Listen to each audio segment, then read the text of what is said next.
It was like a magical spell. She floated in an infinite dark space, and it seemed like this would never end. She was completely submerged in what was happening, and she heard a beautiful male voice. That sounded sweet as honey. The stranger repeated endlessly that it was useless to hide from him, even with great desire. Escaping would be impossible.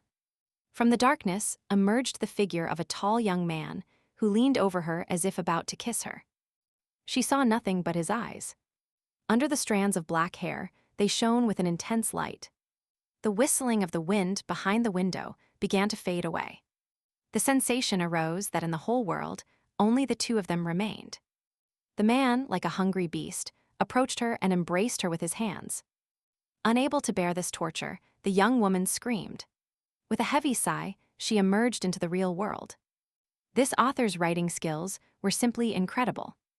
The young woman was so immersed in the plot that she did not notice at all the arrival of the maid, who called her mistress. Shuddering, she pulled herself away from the book with difficulty and paid attention to the maid, who informed her about the arrival of a guest from the imperial palace. As much as she wanted to keep reading, she would have to wait and attend to the important guest. Her name was Clisha Majorino, Viscount Majorino's only daughter, and the quiet estate belonged to her family. It was a charming palace, Renaissance style, immersed in vegetation and exquisite flowers. Despite her youth, Clisha was already famous as the founder of the Northern Duchy Study Center. In other words, she is completely immersed in science and is a fanatic of the Northern Duke's novels. Reading novels is Miss Majorino's main pastime, especially studying the character of the famous Duke. Clisha confessed it to no one, but her dream was to marry the Northern Duke. Hero and brilliant aristocrat. Anyway, every day is quiet and busy, and her free time is filled with dreams of a magical wedding.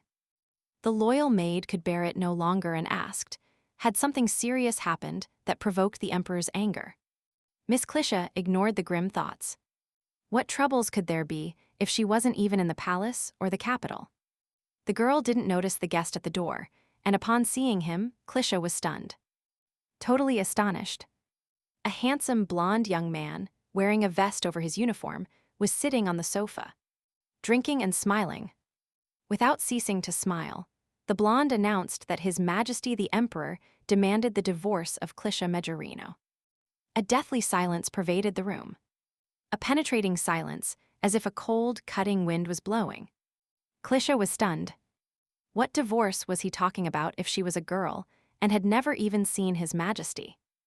But things get complicated. The guest brought bad news that would undoubtedly bring huge problems to Clisha. It turns out that the temple mistakenly registered the marriage between Viscount Isaac Majorino's daughter and His Imperial Majesty. With the same radiant smile, the blonde declared that, according to the documents, Clisha is married to the emperor, and she is his wife. The Viscountess clutched her head and groaned softly. It was incredibly difficult to annul marriages registered by the temple. However, the envoy offered a glimmer of hope. There is a special divorce procedure for imperial marriages. It can be carried out very quickly, but the ex-empress must isolate herself for 10 years to lose her power. Clisha screamed upon hearing that the entire Majorino family had to move to Likai Island for an entire decade. She didn't even hear the messenger's words, that the emperor promised the Majorinos immense riches, lands and an estate. With great effort, Viscount Majorino closed his daughter's mouth and dismissed the messenger. The young man was also happy to finish this difficult mission. The Viscount didn't hear how the messenger's companion asked if the young man had managed to fool those provincials. But he got no reply. The day was still bright and sunny. However, Clisha Majorino's spirits were irredeemably ruined. She sat on the sofa, completely absorbed in her grief. The young woman understood that this event truncated all her dreams. She couldn't stop her convulsive sobs. She only screamed occasional accusations against the emperor, while the Viscount comforted his daughter. The young woman asked her father, wasn't he himself infuriated by such treatment? Why should his family pay for the mistakes of others? The man nodded with restraint. That was true, however. They could not disobey the imperial decree and refuse to leave. Raised in aristocracy, Klisha understood everything, but her being rebelled against the injustice. The father was not always rich, nor did he hold the title of Viscount. He obtained everything in exchange for loyalty and military exploits. 10 years ago, he participated in the war and became a hero, and because of that, the nobleman received the title. And the Summarin estate. Klisha thought tensely. Her father is loyal to the emperor. But what sense does it make to obey an absurd order? He is only burying the young Viscountess's dreams and is no different from the punishment awaiting traitors to the crown. But Klisha's distress was useless. She understood that she was in a desperate situation with no way out.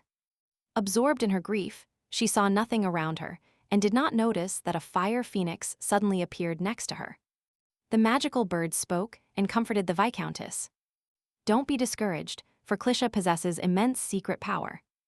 Terrified, she covered her ears, but the bird kept talking about the great bonds that unite every living being in this world. Turning around, the young woman fled. She didn't want to talk to fire birds or obey orders of any kind. Klisha felt a grim determination. She would not sacrifice herself like her father and would take the reins of her destiny. She will reach the main temple and force the annulment of the decision, and if necessary, she will reach the imperial palace. If fate has turned this way, she must see the face of the man who calls himself her husband and look him in the eyes. All these furious reflections were heard by a wise phoenix sitting on the windowsill. The bird seemed unsurprised by the young woman's decision. Night enveloped the Majorino family estate. Bright stars and a thin crescent of the young moon were visible in the dark blue sky. A loud crack broke the night silence. Someone climbed out of the first-floor window and clumsily jumped onto the cobblestone path. It was Klisha, dressed in riding attire, which made her look very much like a boy.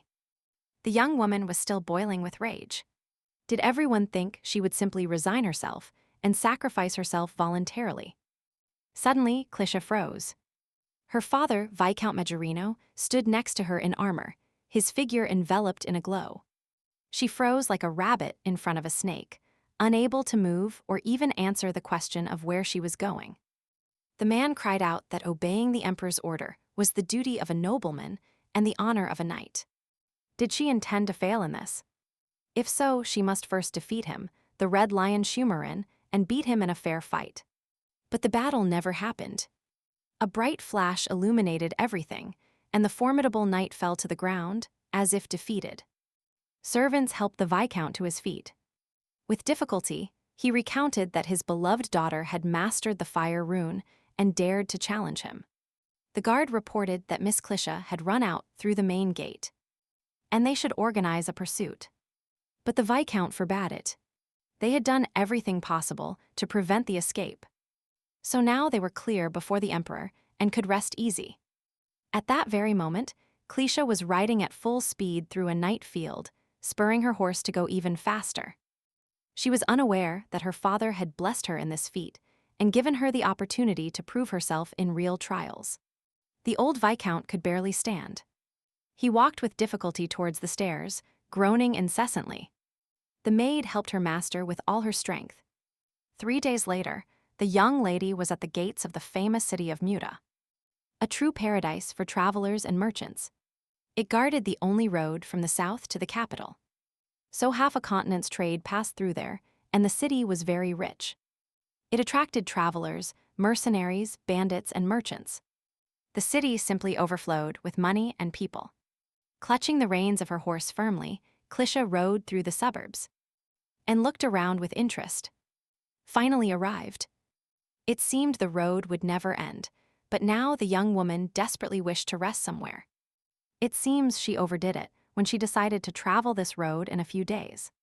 Normally, it took almost 2 weeks. The horse could barely stand and was hungry. Seeing a stall of smoked meat, the steed desired to eat it. The animal almost snatched the aromatic ham with its teeth when a firm hand from its owner stopped it. Klisha pulled on the reins and yanked the horse to the side. The young woman angrily yelled at the disobedient beast and forbade it from stealing from the merchants.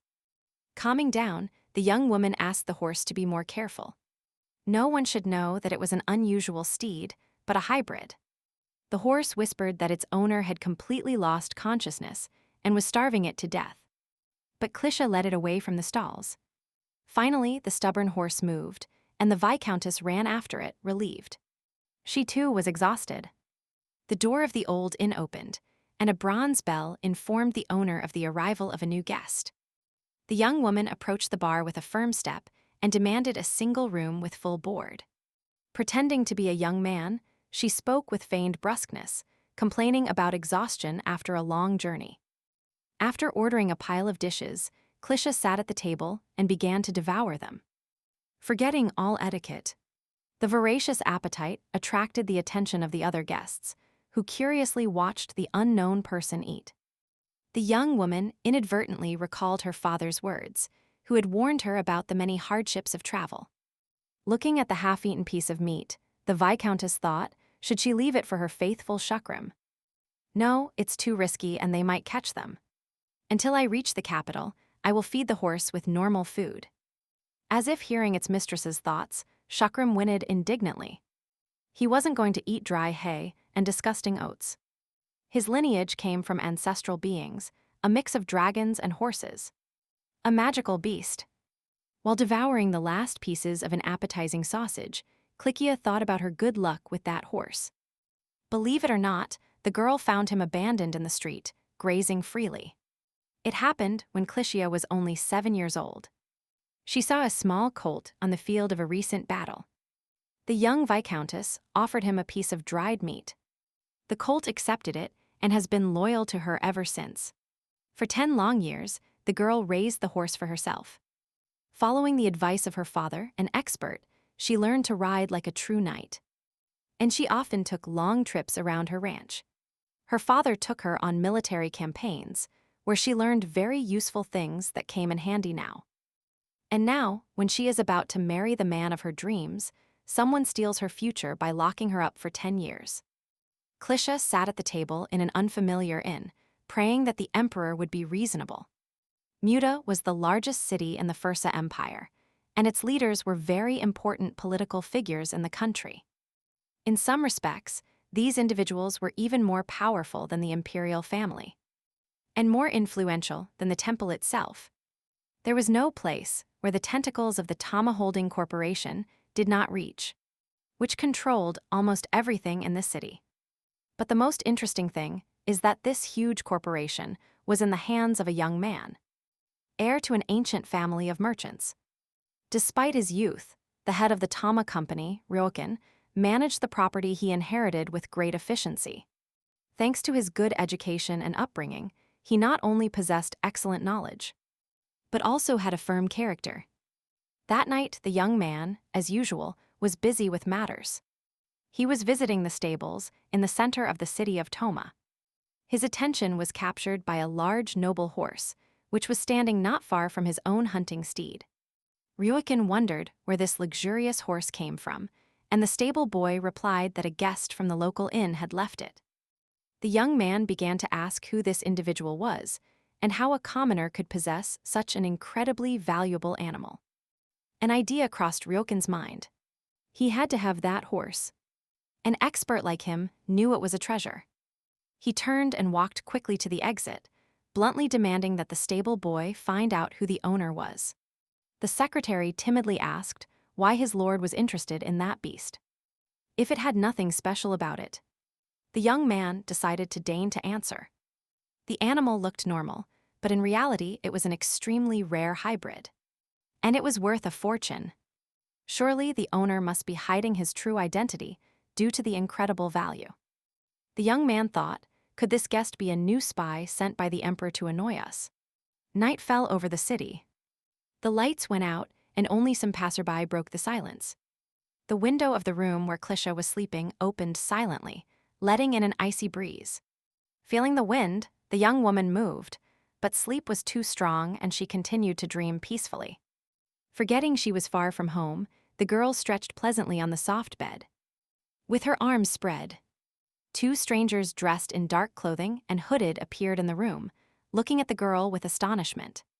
They examined Clisha closely, whispering among themselves, concluding that she was a noblewoman.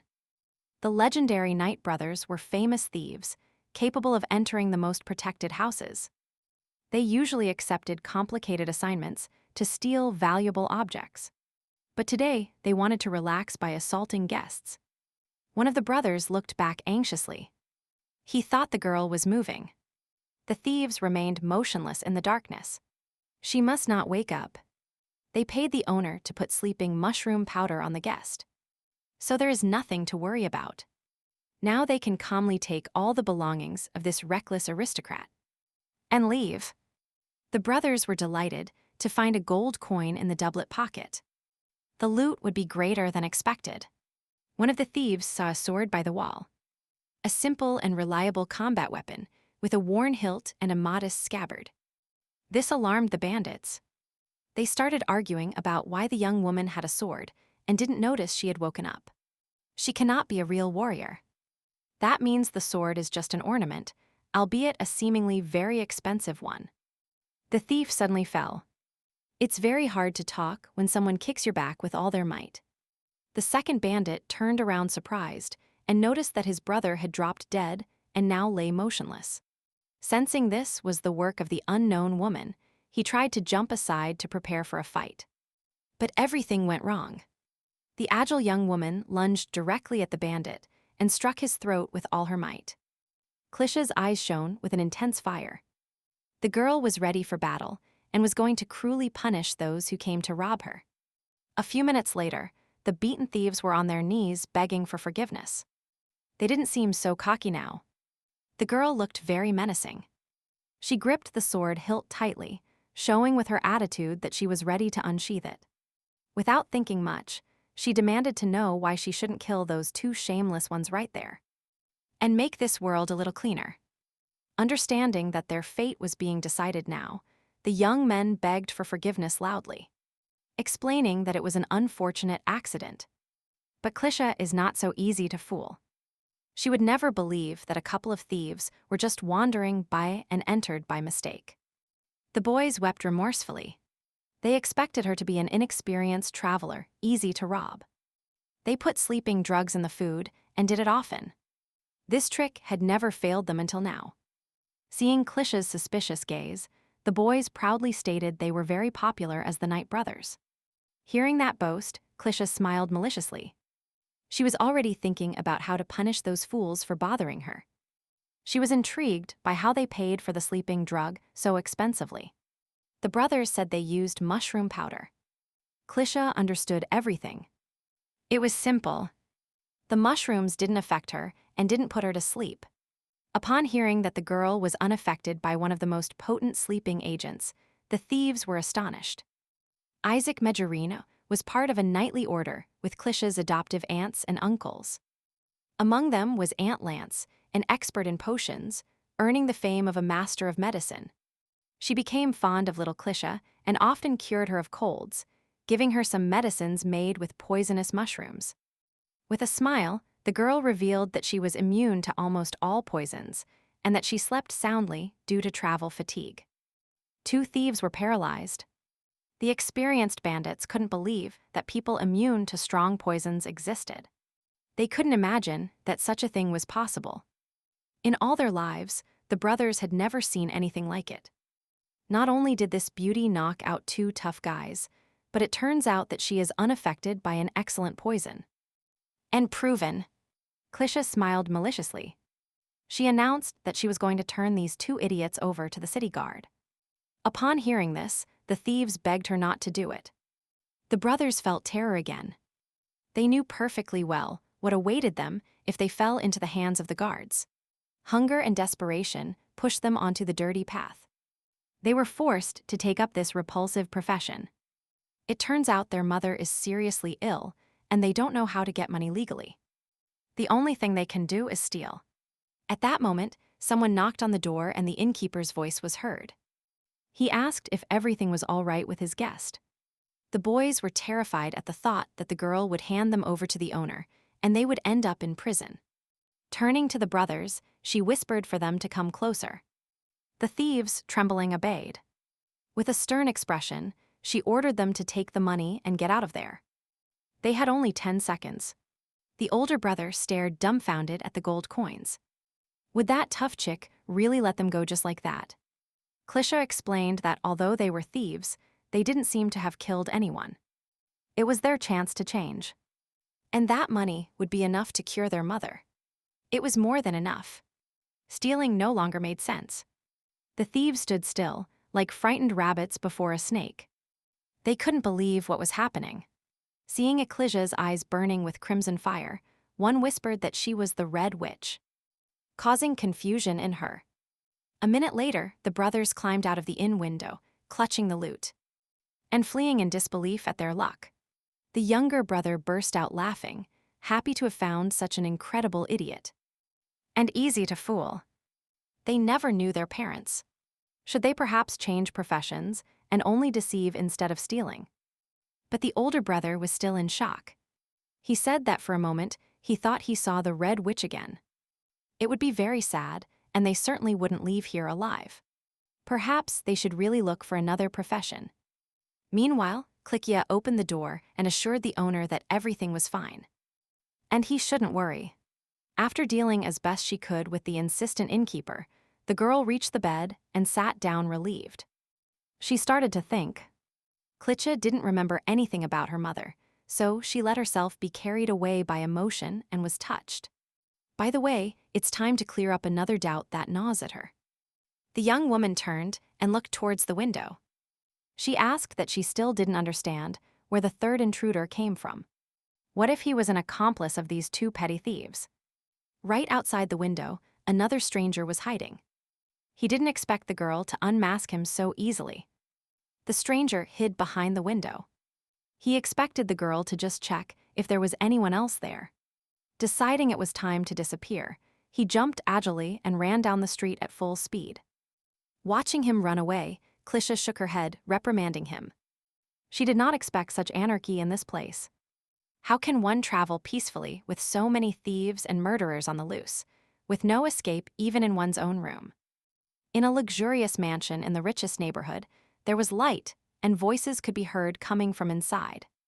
The secretary was reporting to Mr. Ryukin, detailing what they had found out about the owner of that unique horse. The young man listened with a bored air. He didn't seem happy. He clearly expected something more substantial.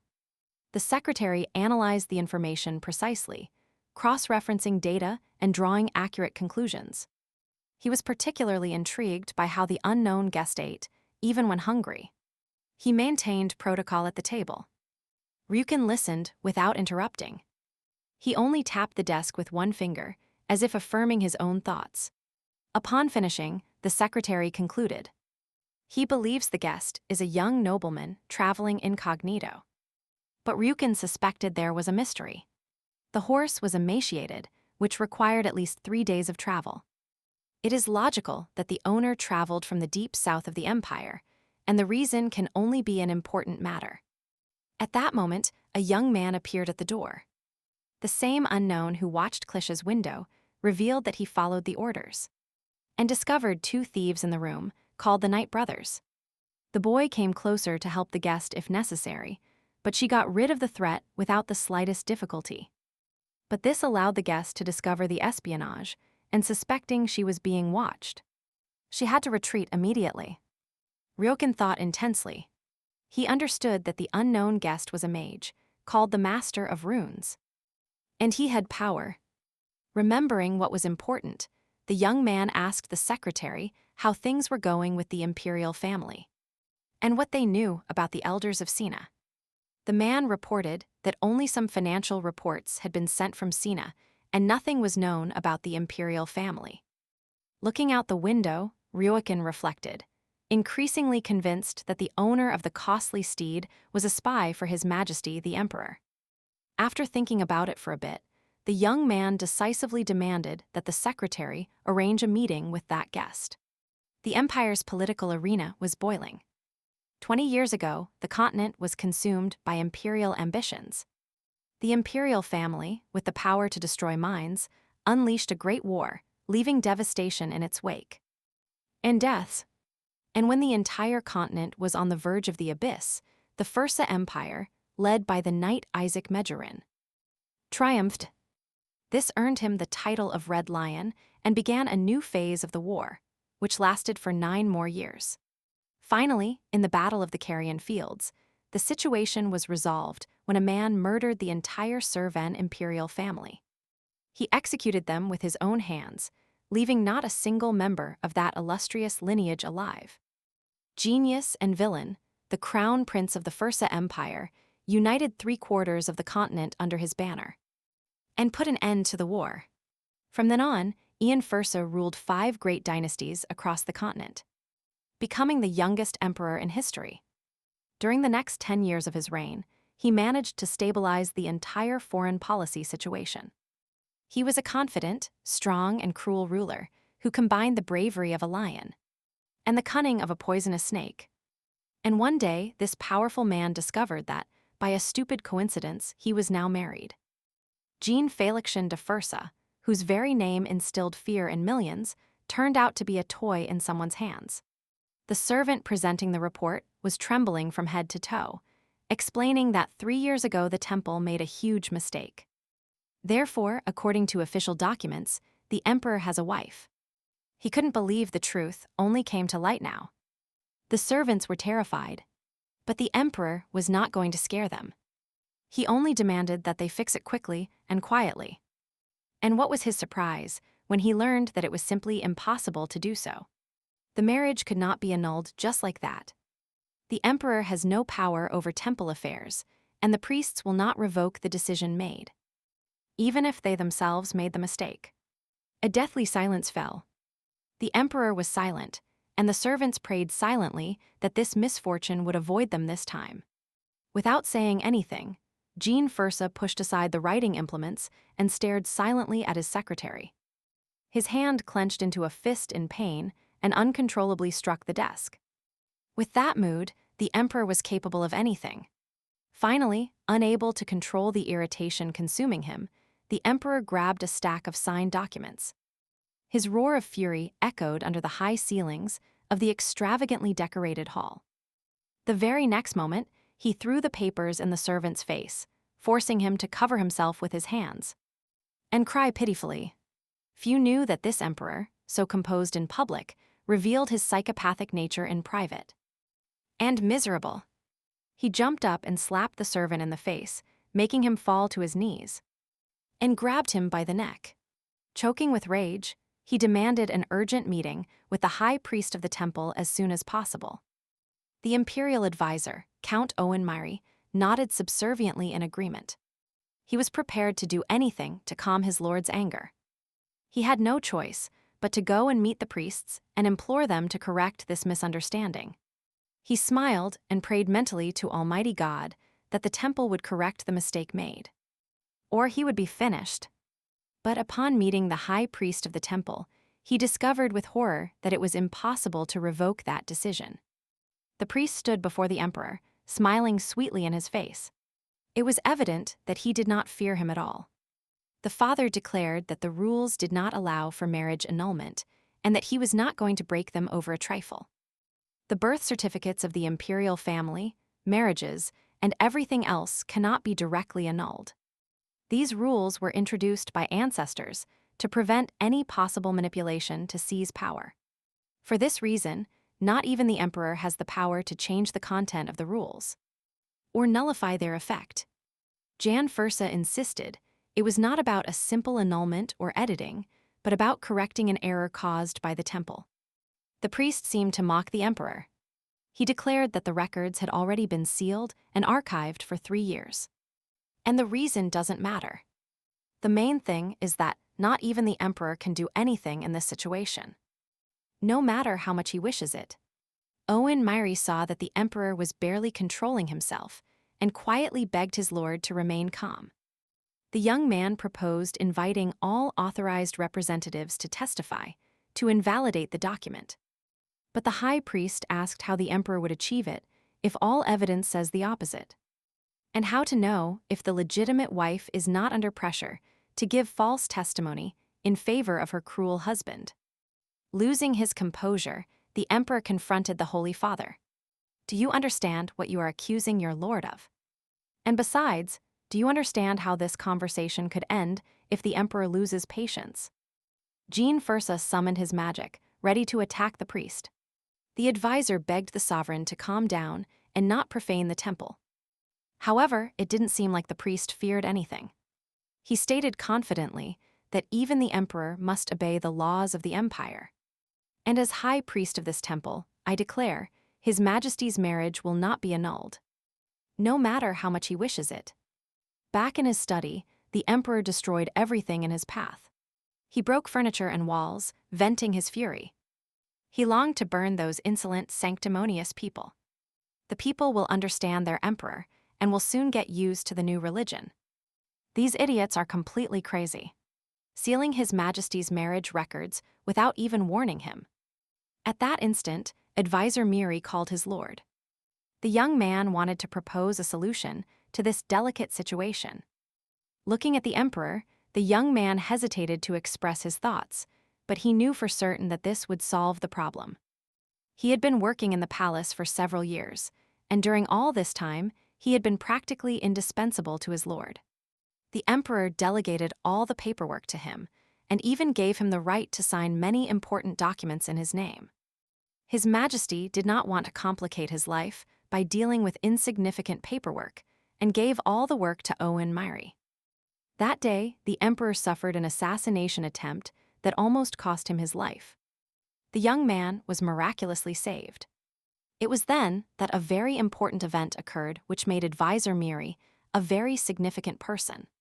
The emperor declared that, from now on, the advisor could skip sending unsigned documents and decide for himself what to do with them. The emperor ordered Count Miri not to send those documents to the archive. In any case, it's useless. Now the advisor managed key documents as he pleased, including financial reports. But it turns out this great idea has a downside. The emperor knew nothing about his own marriage. His Majesty, furious, grabbed the advisor by the vest. The count was supposed to prevent problems, not create them.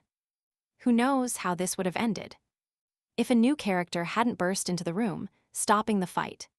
A young blonde man, very similar to the emperor, said that every situation has a solution. You just have to find it. After all, the emperor and his wife are not a royal couple, so that's the starting point. And to achieve what they want, they shouldn't annul the marriage, but invent a reason for divorce. This is the only solution now, said the young man, and Count Miri completely agreed with him. That was exactly what the advisor wanted to propose to the emperor. Because no matter what the archive says, what matters is the state of the palace documents. Suddenly, the emperor cheered up and asked, "Who is that woman?" To which the advisor replied that she is just a common noblewoman. She is a common aristocrat, the eldest daughter of Viscount Majorino, Lady Clisha Majorino. The blonde young man was the emperor's brother, and remembered well who Sir Isaac was and his debt to the empire. The emperor became alert, and looking the advisor in the eyes asked, "Is she really that daughter?" But despite his information, Count Miri did not know these details. He believed that Ecclesia was just another noblewoman. He explained that she is only 21 years old and is a fool, but the emperor canceled the divorce immediately. It was clear that he knew more than he was saying, and was looking for excuses to avoid that uncomfortable question. Owen Miri was shocked. It was the first time he had seen the emperor worry about someone other than himself. But how to refuse this opportunity? Moreover, the Viscountess would also gain an enormous benefit. Frowning, Ian Fursa asked if there were other options. The proposed solution could be very expensive. The emperor's brother smiled radiantly, saying there was another option, where the empire would plunge into mourning. This proposal left the emperor and the advisor stunned. They stood petrified, assimilating the words. The advisor couldn't stand it, and replied that it wasn't time for jokes, and demanded to take the conversation seriously. The prince was not bothered. If mourning does not proceed, the emperor could simply marry that mysterious viscountess. But His Majesty was not pleased, so the prince announced that he would no longer participate in that absurd discussion. He strives wholeheartedly to help and proposes a solution, and everyone criticizes him right and left. And sinister. The emperor stood up irritated, declaring that he demanded his brother Ryan follow him for a private talk. In the Fursa Empire, there are two main types of magic, upon which the power of the aristocrats is built. The first type is the invocation of magic using special crystals, the so-called mana stones that contain power. The second is runic magic, which is based on the natural forces of nature. And it is based on its accumulation in the mage's body. Magic is widespread and used for domestic needs, being accessible to many thanks to mana stones. But runic magic is much more complex and requires a special gift, so not everyone masters it. This magic is very valuable because it allows one to acquire one's own personal power on which strength is based. Precisely, runic magic is the basis of the combat magic techniques used by the high aristocrats of the empire. People with exceptional combat skills are incredibly strong fighters who can replace an entire army. They are called runic knights, and their strength knows no bounds. They are the true support of the imperial throne. The ruling Fursa family teaches this secret art to its heirs from childhood, which strengthens the power of His Majesty. Watching the emperor and his brother exchange magical blows, developing their power, the advisor mentally calculated the losses. Most runic knights choose the rune of wind. It is the most effective for combat and extremely popular.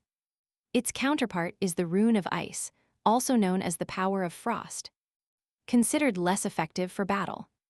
But any power is just a tool, and as always, everything depends on the skill of the one who possesses it.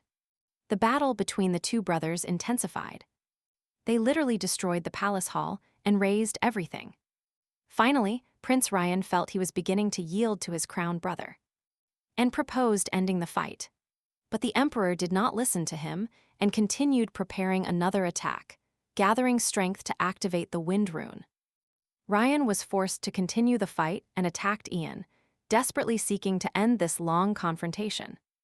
The emperor was quick to respond. With a powerful move, he moved aside and then unleashed a whirlwind of energy upon his opponent. Seeing this, the prince was very surprised. He did not expect a simple training sword to be so effective. Dodging the flashes of furious magic, the prince realized he had to break the distance urgently, or he would regret it. However, the attempt failed.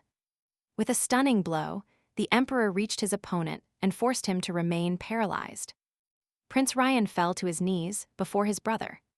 The emperor stood next to him, triumphantly raising his sword above his head. Instantly, the hall lit up with a blinding flash that flooded everything. The advisor hid, covering himself with documents. In the empire, everyone knew that His Majesty mastered the 5 elemental runes and was a virtuoso of magical combat. He triumphed. Today, the emperor could finally teach his cunning younger brother a lesson. Feeling that the situation was becoming dangerous, Ryan tried to calm things down and reassure the emperor. His Majesty pushed his brother, who could barely stand, and stopped in front of him.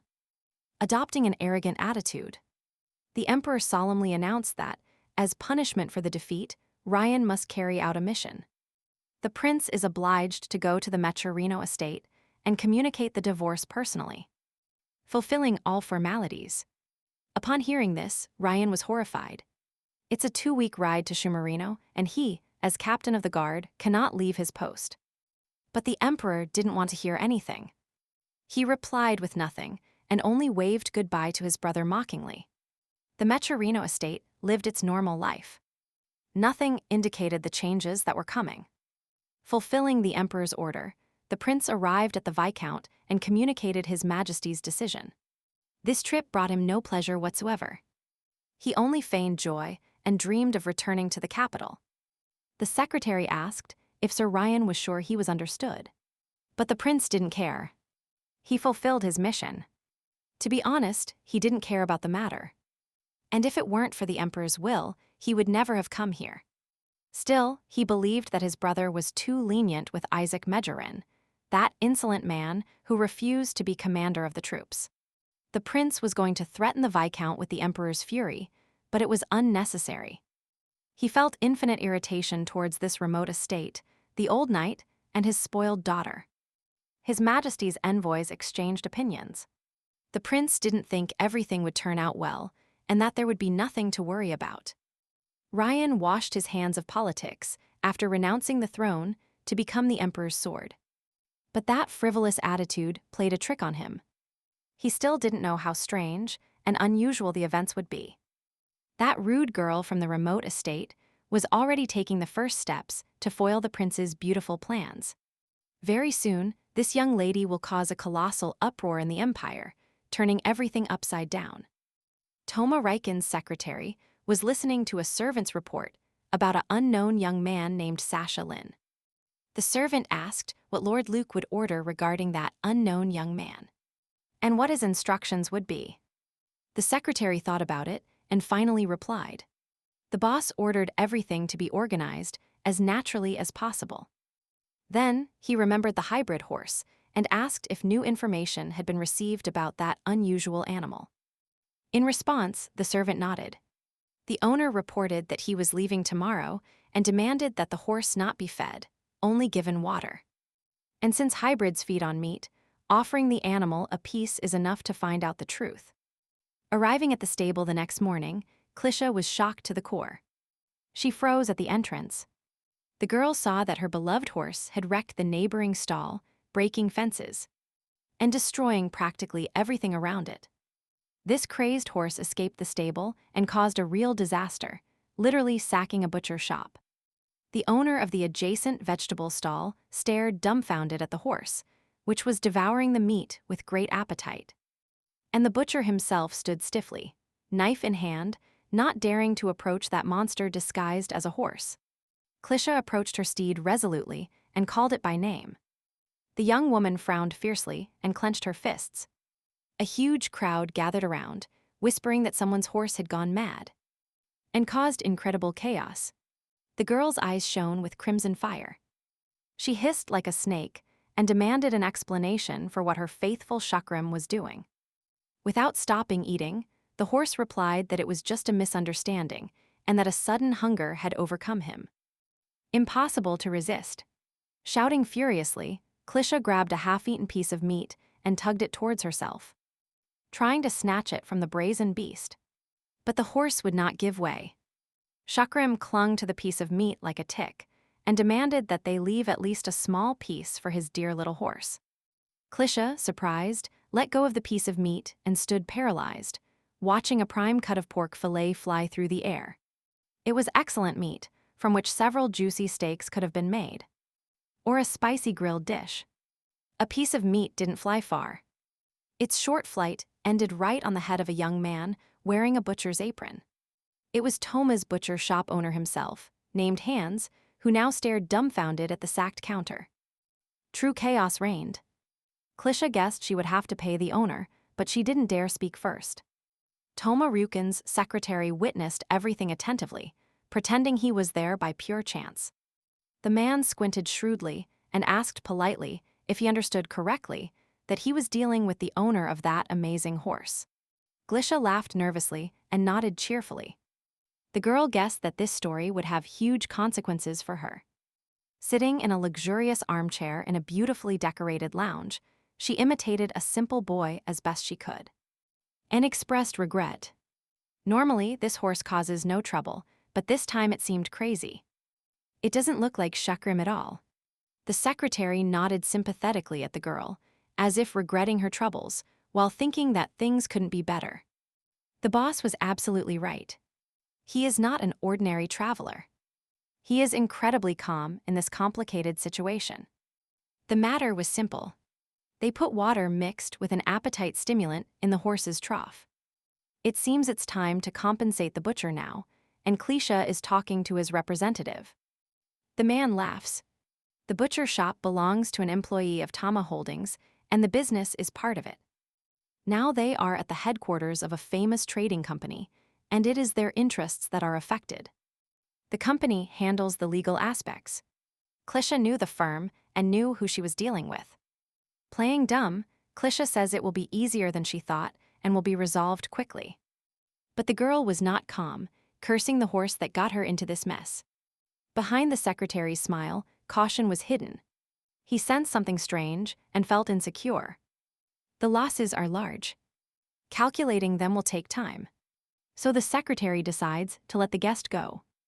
Upon leaving, he signals his boss, who congratulates him on his speed and negotiating skill. Alone, Klisha sank into doubt. She will have to pay for the damages, no matter what. But how much will this nightmare cost her? Absorbed, she didn't notice someone else entering, greeting her with a soft and cautious voice. But who the hell is it? When she turned around, she froze. A tall, handsome, dark-haired boy was beside her. How did he get there?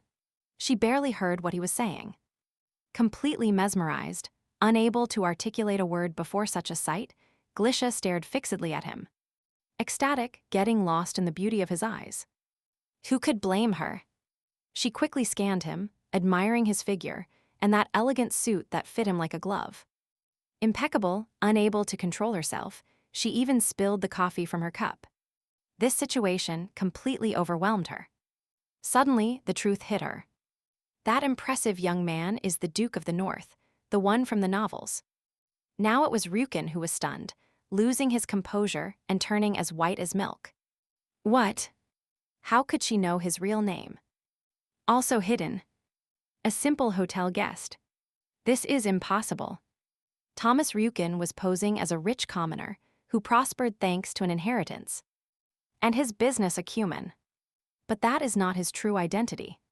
Mr. Ryukin's whole story was invented from beginning to end. His real name is Eugene Winard de Servan, a descendant of one of the oldest imperial dynasties on the continent. He was the last scion of the Servan imperial family, which was annihilated by the emperor as a result of a war. But furthermore, he is the leader of the rebel forces, who dream of reviving the ancient Servan Empire. He once held the title of Duke and ruled the north of the continent. The works Klisha read were written about him. The young man was paralyzed. He had never been so close to failure before, and now he decided how to act in this difficult situation. Only now did he notice that this unknown young man in a cap looks more like a beautiful girl. The lady hid not only her name, but also her gender. By the way she holds her cup, the young woman comes from a noble family. But even more important is what she knows about his origin, and very few people possess that information in the current world. With a look of not understanding anything, Ryukin apologized and politely asked what exactly she meant. He is not the Duke of the North, but a successful businessman who makes money trading all sorts of things. He decided to act according to the answer this strange and mysterious young woman would give to his question. Klisha had no idea that her life depended on the correct answer. Ryukin stared intently at her face. Laughing, the girl said it had been a mistake. Ryukin personifies the Duke of the North, and it is easy to confuse him. And that's why it's easy to understand why this unfortunate slip-up occurred. Klisha did not want to offend the host, but Ryukin did not take his eyes off his interlocutor. And he didn't believe a single word. He saw her clumsy attempts to change the subject. Meanwhile, Klisha continued the conversation, asking directly how much she had to pay to resolve the misunderstanding. Ryukin finally looked away from the girl's face and made an expressive pause, thinking and deciding what to do. He took out a small, elegant abacus and proposed calculating the damages caused with the help of this accessory. Well, let's add up the repair costs, the damaged goods, the moral damages, and the compensation taxes to neighboring merchants. In total, it is 50,000 coins. Saying this, Ryukin could not contain an ironic smile. The young man couldn't resist a mocking comment and offered a 10% discount. He radiated complacency and satisfaction. Seeing this, Klisha was so surprised that she was left speechless. Nervously, the girl laughed, pretending that nothing unusual was happening and that she was ready to pay her debts. However, in reality, she was perplexed. Something didn't add up, since that amount could buy a dozen excellent houses. But Muta is a trading center near the capital, and prices are extremely high. Moreover, Klisha is not in the best situation now. Nevertheless, there is a way out. Her father opened a trust fund in her name, which she can use. She smiled at this absurd thought. But the most important thing is that he will find out about the withdrawal of money from the account. And he will rush to the city to solve his insolent daughter's problems. Meanwhile, the smile on Ryokin's face faded a little. He didn't expect his completely crazy demands to be accepted. He was completely sure that she was a rich noblewoman traveling in disguise. But why play dumb? Klisha made a bewildered face and then said she didn't have that much money with her, and that she couldn't pay immediately. Then the girl informed Ryokin that she needed to withdraw the money from her account at the Imperial Bank, and then she would pay the debt. The young man thought about it. There is no suitable bank in Mute, so they have to go to the capital. However, she will have to leave collateral. The horse will serve as excellent collateral, as it is a magnificent hybrid worth a fortune. The news was a total shock to Klisha. The girl froze, stunned. She didn't understand how it had been found out. Suddenly, she realized. Shukrim had knocked down several buildings and entered a butcher shop, where he ate meat in front of everyone. And now the girl cursed herself. All this indicates that her disguise is useless. Trying to maintain composure, she agreed to leave the horse in Muth. But how was she supposed to get to the capital then? Smiling with satisfaction, Ryokin replied that he had personal matters in the capital. And he proposed going together.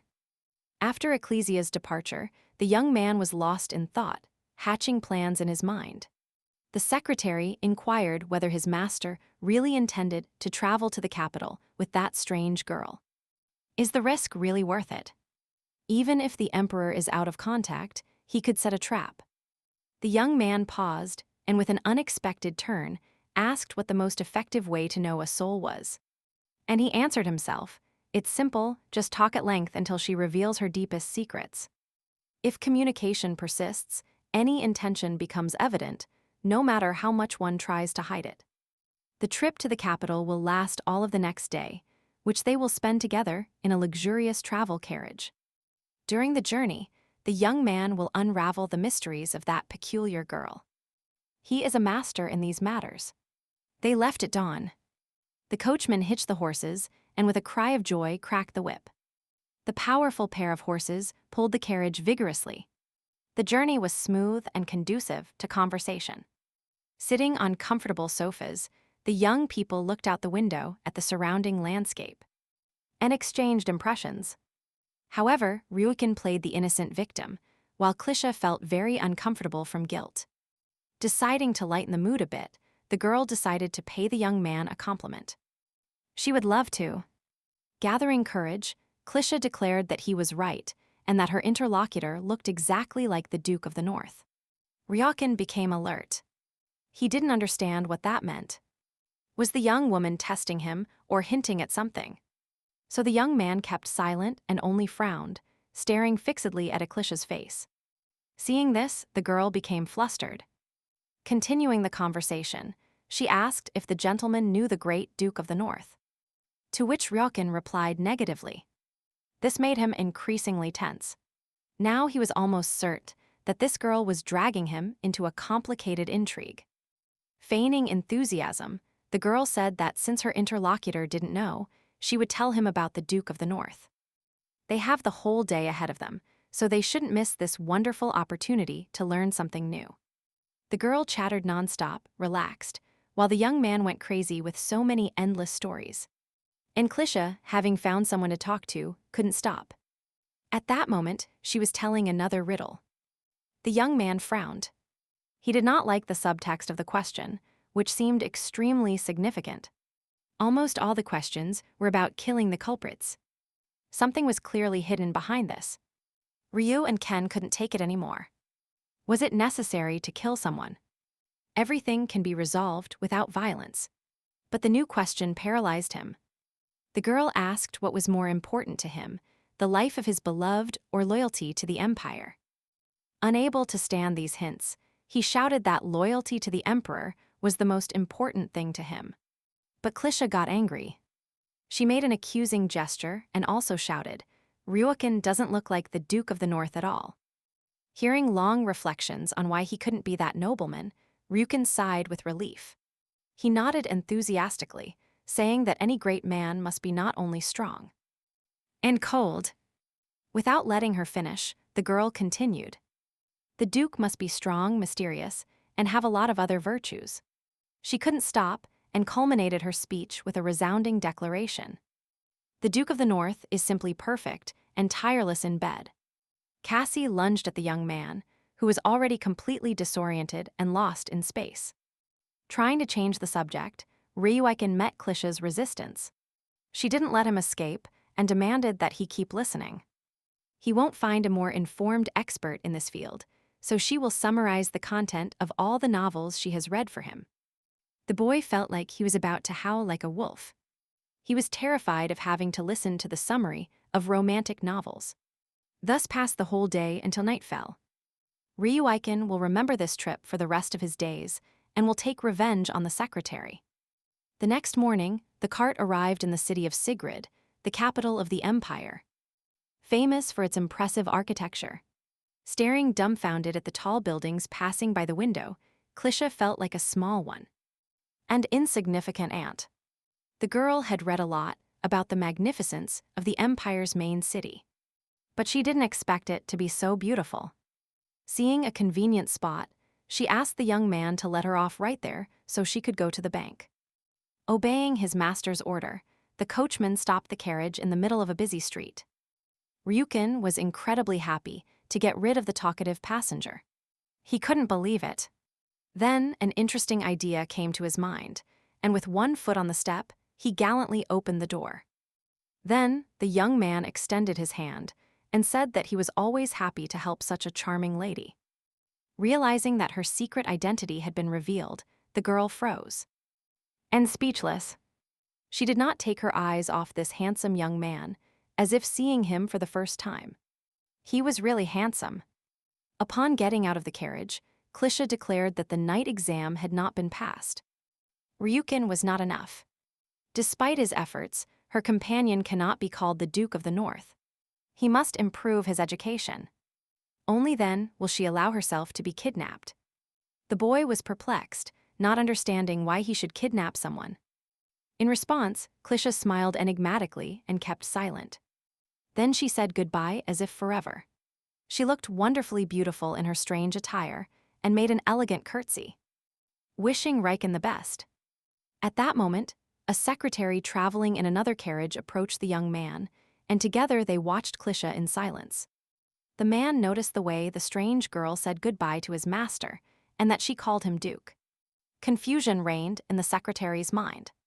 Could it be that his master had been so reckless as to reveal his identity? He even suggested sending a spy after the girl to establish continuous surveillance. But Ryuken refused. It is better to leave everything as it is. There is absolutely nothing to worry about. Strange as it may sound, things are going wonderfully. After the destruction of Eugene Ryuken's homeland, he became obsessed with the idea of taking revenge on the Fursa Empire. And now, it seems the last member of the ancient family simply fell in love. That's why he didn't want to hurt Klisha. The young man sat in the carriage and leaned back relievedly onto the soft cushions. The carriage started moving and advanced down the street. He felt like he was going crazy. The amount of romance novels the girl read was immense. She didn't shut up day or night, pouring out all her knowledge about the Duke of the North. Where did she get so much energy from? This strange girl is a true fanatic of the Duke of the North and is obsessed with him. Realizing he was still thinking about her, Ryuken hit his forehead with all his might. Enough nonsense, or she will think the girl is a witch who has bewitched him somehow. That idea left Eugene stunned, as if he had just understood something crucial.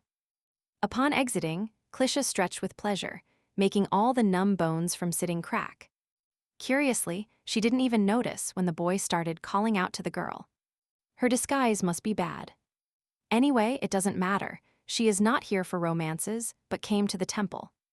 Hesitating slightly, the girl approached the enormous gates and gently knocked on the large door. Seeing that no one moved, she announced, "Klisha Majorino demands an audience with the high priest." However, she only got silence. Klisha looked up, wondering how the hell she would get in. With nothing better occurring to her, the girl began to bang on the enormous gates with all her strength, shouting to get attention. Suddenly, a lock clicked, and a thin voice echoed from behind the door. And timid. A section of the door opened, letting out an adolescent in priest's robes, who looked perplexed at the strange visitor. The young priest announced that there was no one else in the temple, and that they did not give away food. The beggars were fed in the square. Adjusting her cap, Klisha declared that she was not a vagrant and that she was there for a very different reason. Standing up proudly, she stated her name and again demanded a meeting with the high priest about a very important matter. Glancing at the girl's figure, the teenager didn't answer anything and just silently pointed to the exit. Realizing she wouldn't achieve anything more, Klisha walked away dragging her feet. Her entire plan had failed. She didn't see the high priest peek out from the door and quietly ask the boy if his trick had worked. The young priest replied that everything was fine this time, but he wasn't sure if he could refuse if the girl came back. The boy couldn't help but ask why the high priest didn't want to receive her, to which the man just smiled. Meanwhile, Klisha ran down the street, away from the temple, thinking about how to arrange a meeting with the person she needed. Suddenly, she felt her stomach rumble with hunger. The sensation was so strong that the girl stopped. Only now did Klisha realize she was dying to eat something. She had completely forgotten to eat on the way. She decided to eat when she solved the bank issue, and tomorrow she would meet with the priests. With these thoughts, Klisha reached a luxurious gate. What a surprise she got to see that the bank was already closed and wouldn't open until 2 days later. On Monday morning. She didn't expect such a surprise. What idiot invented a bank that doesn't work on weekends? But the worst part is that she was left completely without funds. Despite having money in the accounts, they didn't have a penny. The hunger was atrocious, and she remembered that they distributed free food in the nearby square. With effort, she reached there, but the distribution had ended. They were due back tomorrow. Incredible. She arrived only 15 minutes late. This day was terrible for Klisha. She sat on the sidewalk with beggars and vagrants, thinking about the mess she got herself into. She shouldn't have been so generous and given away all her money. Klisha felt like an idiot. Now she is alone in a huge city, penniless and without Shukran to protect her. The worst part is that she has to survive 2 days like this, without money, food, or help. Never mind, the important thing is her sword. She reached out her hand, and her sword was not there. Panic invaded Klisha. For the first time this disastrous day, she felt terror. At that very moment, Ruikin was holding the forgotten bundle, examining it carefully. The man discovered with amazement that he was holding a beautiful sword with a comfortable hilt. And worn from use. And Klisha boiled with rage. The girl decided that this conceited man, who resembled the Duke of the North, had robbed her. With his charming face and slender figure, he had bewitched her from the beginning to plot his dark schemes. Meanwhile, a real drama was unfolding in the imperial palace. The imperial counselor was arguing with his Majesty. He expressed his displeasure with the emperor's desire to walk the city streets in simple clothes to see the life of his people. Counselor Owen Miri explained that it was not only dangerous, but would cause a huge stir if people recognized the emperor. And even disguising himself in normal clothes would be useless. The emperor's appearance is too easy to recognize. Few have such blonde hair and such beautiful eyes. Every walk of His Majesty causes a lot of trouble. Therefore, Owen Miri strongly opposes secret walks and recommends traveling around the city with an escort. However, the emperor was extremely stubborn. When he got an idea into his head, he was ready for anything to satisfy his whim. Seeing that he would not convince the lord, Miri closed his eyes helplessly and slumped, resigned to the inevitable. Clarentia Logan, a commander of the palace guard, joined the conversation, supporting Count Miri's request. Aware of His Majesty's difficulties, she offered him special pills that could solve the problem. They have the property of changing hair color for a day, but magic cannot be used, or the effect will be lost. The impatient emperor swallowed a pill and watched with surprise in the mirror that his hair had turned brown. Now he could walk freely through the city, without fear of being recognized. No one would see the emperor in that young man. Not wanting to wait any longer, His Majesty nimbly jumped onto the windowsill and smiling at the counselor. He jumped into the void. The maid who saw this outrage gasped, fearing the emperor would smash himself jumping from such a height. However, Counselor Miri and Clarentia were calm. Nothing bad can happen to a mage of such power. Miri asked where these magic pills came from. Clarentia replied that they were her personal invention. 10 long years have passed since the end of the war, and nothing in the imperial capital recalls those events. Strolling through the street, the emperor admired how Fursa flourishes and develops, as if there had never been hardship. But the problem of poverty persists, and the free food centers are proof of it. How terrible. The emperor thought, are there really that many hungry people and officials fail to solve it? What a disaster. Remembering how much energy he spent fighting corruption and theft, the emperor let out a groan of annoyance. That's why he didn't immediately hear someone calling him, and only paid attention when the stranger touched his shoulder. Upon turning around, the young man saw next to him a boy in a cap, dressed in a modest traveling suit. What a mystery. It was Klisha. She just wanted to inform him that the building was closed today, and there would be no food distribution. What a surprise. But they open on weekends, so if she waits until tomorrow, she can eat well. At this, the emperor smiled. His expert gaze could not be fooled by a clumsy disguise. The man instantly knew that it was a woman dressed as a man. But most shockingly, she possessed the fire rune.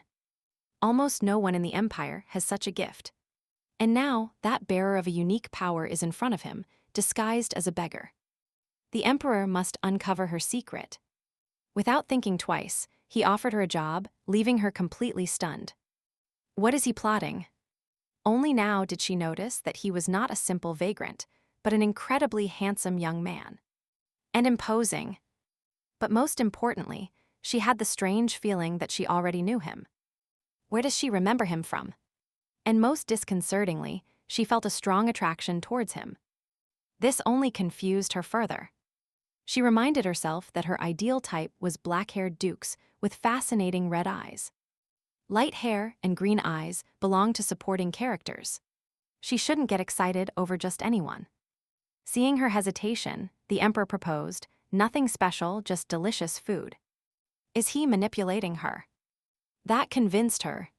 With a theatrical bow, she enthusiastically accepted the job. What awaits her now? As long as there is meat on the menu, she will be an exemplary employee. The emperor was stunned by such impetus. The young people shook hands. The emperor introduced himself as Private Detective Ray Bog and Klisha as Sasha Lin. Without thinking twice, they walked down the street. The girl asked, how could she be useful to a private detective? Deciding to play his role to the end, the emperor pointed to a man walking on the sidewalk with a large briefcase. He is suspected of cheating on his wife. Klisha must follow him and provide proof of his infidelity. The girl enthusiastically chased after the stranger, eager to unmask this villain. She followed the man to an old house and positioned herself to observe, hiding behind a corner. Meanwhile, the emperor approached her. Klitsia demanded that he keep quiet, or they would be discovered quickly. The girl watched the house fervently. This distracted her from her problems, and she took it as an exciting adventure. The emperor observed his new acquaintance. The young man discovered with surprise that he liked this girl very much. Waiting for the target to leave the house, Klisha continued to watch the man. At that moment, the man stopped and tightly hugged his briefcase, looking around uneasily. It was obvious. He had noticed that he was being followed. Klisha looked at her companion, awaiting new orders. Without a response, the young woman shouted, demanding the vile traitor to stop, and ran after him. The man, frightened, bolted. But the street was a dead end. He had no choice, he had to stop. But it didn't end there. The stranger enveloped himself in a greenish glow and jumped over the wall with an agile move. The emperor couldn't believe his eyes. He had just seen a powerful mage using a wind rune to escape. In surprise, the young man stumbled and almost fell. But Klisha reacted in time and grabbed him by the waist. Immediately after, the girl lifted him up and made an impressive jump, propelling herself from the pavement. She rose into the air, holding the young man tightly, and jumped over the wall after the mysterious stranger. All those acrobatics culminated in a spectacular landing, and the emperor didn't even have time to be scared. Only after landing did he understand what had happened and felt something akin to fear. Not knowing what to say, the young man mumbled words of thanks and congratulated his unexpected savior. The emperor's attention focused on the fugitive.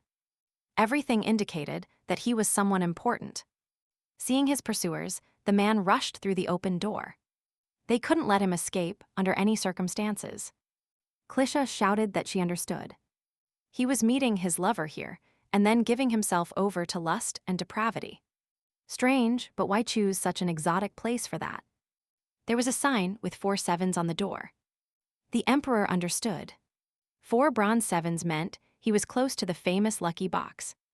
Under this name was hidden a clandestine auction, where lots of illegal items were sold. It is a secret club for lovers of forbidden items and pleasures, where anything can be bought. A stranger with a briefcase burst into the auction room, visibly tired. And fleeing from someone.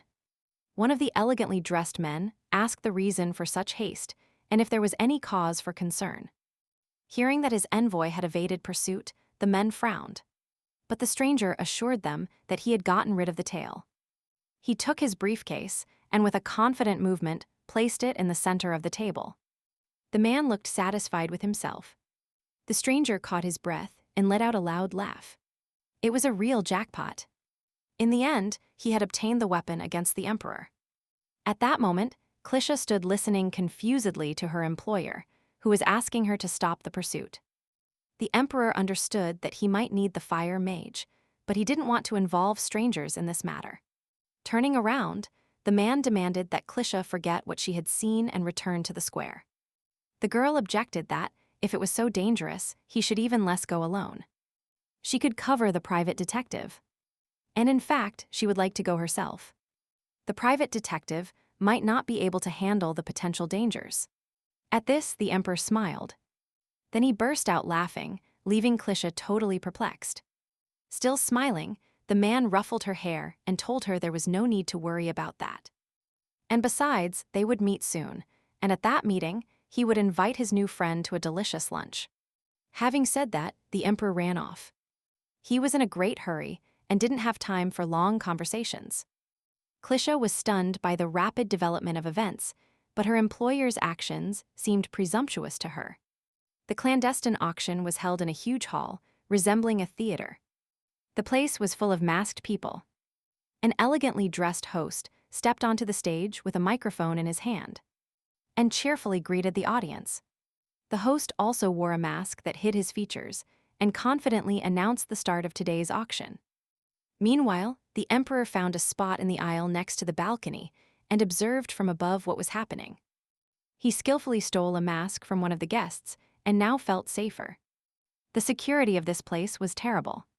The host announced today's first lots: a hybrid horse named Windgust and a slave from the mystical desert lands. And to top it all off, a lot with the enigmatic title Empire's Doom was announced, which was nothing more than a sealed envelope. The emperor felt as if struck by lightning. A chill ran through him. He sensed that this envelope contained something crucial. Nevertheless, things were going surprisingly well, as he had managed to infiltrate the very heart of this mysterious gang. Night fell completely upon the city, and the sky lit up with thousands of shining stars. The windows of the houses shone brightly. With a sigh of disappointment, Klisha walked down the street. She was almost sure she would dine like a queen today. And now, all her dreams had vanished. All that remained was to resign herself and hold out until tomorrow, when they would distribute free food. Recent events came to her mind.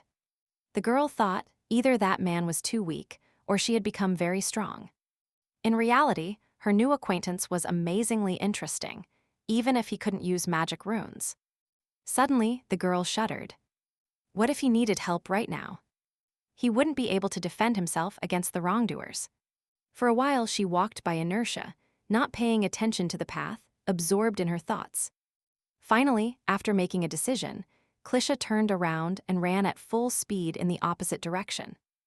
Meanwhile, the emperor watched the auction.